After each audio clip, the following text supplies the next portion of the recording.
मोदी के पास 301 सांसद है। केजरीवाल पीएम बनना चाहते हैं, सांसद 1 है।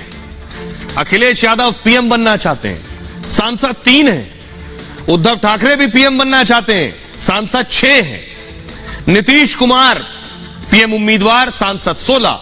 ममता बनर्जी भी पीएम उम्मीदवार, सांसद 23। राहुल गांधी भी पीएम इन वेटिंग, सांसद 51 है।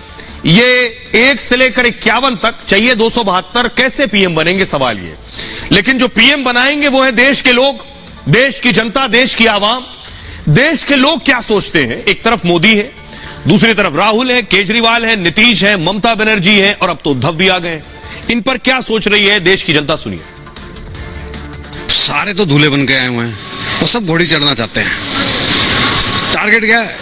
किसी भी तरीके से मोदी को हराओ, मोदी हटाओ, देश बचाओ, ऐसे ऐसे नारे लगा रहे हैं। बस घोड़ी चढ़ना है, सब शेरवानी सिलवा के बैठे हुए हैं। कब हमें न्योता मिलेगा, कब बस ख्याली पुलाव बनाए जा रहे हैं। तो गठबंधन ठगबंधन ये तो है ही, जो भी हो। और वहाँ फर्स्ट डे से ही कैसे चोरी और ये सब की ये व्यवस्था करी जाए, अगर उनको मौका मिल जाए किसी तरीके से, तो आज से ही वो अपनी व्यवस्था लगाने में लग जाएंगे कि हमारे ऊपर जितने आरोप है उसको खत्म कर दे। देखिए, ये तो जब गठबंधन बना था उसी वक्त तो जनता ने पूरा विश्वास कर लिया था कि इनका गठबंधन चलेगा है नहीं। तो जनता बिल्कुल तैयार है इनको बिल्कुल नकारने के लिए। ये तो बस आपस में एक ख्याली पुलाव पका रहे हैं कि हम बनेंगे हम बनेंगे हम बनेंगे। इसके अलावा इनके पास कुछ भी एक जमीनी जो है हकीकत जो है कुछ है नहीं इनके पास। सब अपना अपना दावेदारी कर रहे हैं कि प्राइम मिनिस्टर हमारा रहेगा, प्राइम मिनिस्टर हमारा रहेगा। अभी कोई संपर्क नहीं है कि कौन रहेगा कौन नहीं रहेगा, कंफर्म नहीं है। तो इसका वहां पे बॉम्बे में जाने के बाद पता लग जाएगा कि यहाँ कुछ नहीं होना है। गठबंधन जो है वो टूटेगा, क्योंकि हर आदमी जो है प्राइम मिनिस्टर बनना चाहता है। और एक सबसे बड़ी बात आपको बता दें कि जो कांग्रेस पार्टी है, कांग्रेस पार्टी कभी भी नहीं चाहेगी कि हमारी पार्टी के अलावा कोई प्राइम मिनिस्टर पद का उम्मीदवार हो। उनका पहला ही प्रोजेक्शन राहुल गांधी है। अब आपने सुन लिया आम आदमी को, जो वोटर है वोट देने जाएगा, वो गठबंधन को लेकर क्या सोचता है। जुदा राय भी हो सकती है। अब बात होनी है आगे सीट शेयरिंग पर कि सीटों का बंटवारा होगा कैसे। दरअसल 463 लोकसभा सीट पर एक उम्मीदवार खड़ा करने की तैयारी। 2024 में 463 सीटों पर मोदी के खिलाफ विपक्ष का एक उम्मीदवार होगा।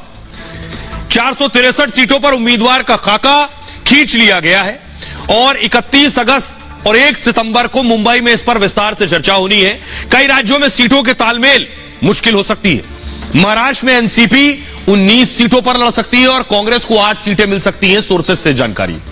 इसके अलावा हालांकि महाराष्ट्र में अभी 5 से 6 सीटों पर पेच फंसा हुआ है। इसी तरह देश के सबसे बड़े राज्य उत्तर प्रदेश पर भी चर्चा होगी। 80 सीटों पर गठबंधन की कोशिशों को मायावती ने झटका दिया। बंगाल में भी ममता बनर्जी और कांग्रेस और लेफ्ट में तालमेल हो सकता है। केजरीवाल के साथ भी दिल्ली पंजाब में गठबंधन पर चर्चा होगी। यह हो पाएगा या नहीं। कांग्रेस ने दिल्ली में सभी 7 सीटों पर लड़ने का पहले दावा किया था, जिसके बाद केजरीवाल के गठबंधन से बाहर होने की अटकलें थी। सितंबर से विपक्षी गठबंधन रैलियां भी शुरू करने जा रहा है।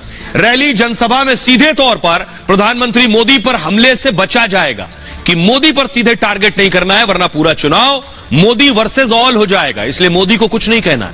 केंद्र सरकार की योजना का जिक्र करते हुए घेरने की तैयारी है। आइए अब आपको सुनवाने जा रहा हूं कि क्या इनकी बात बनेगी। कल मुलाकात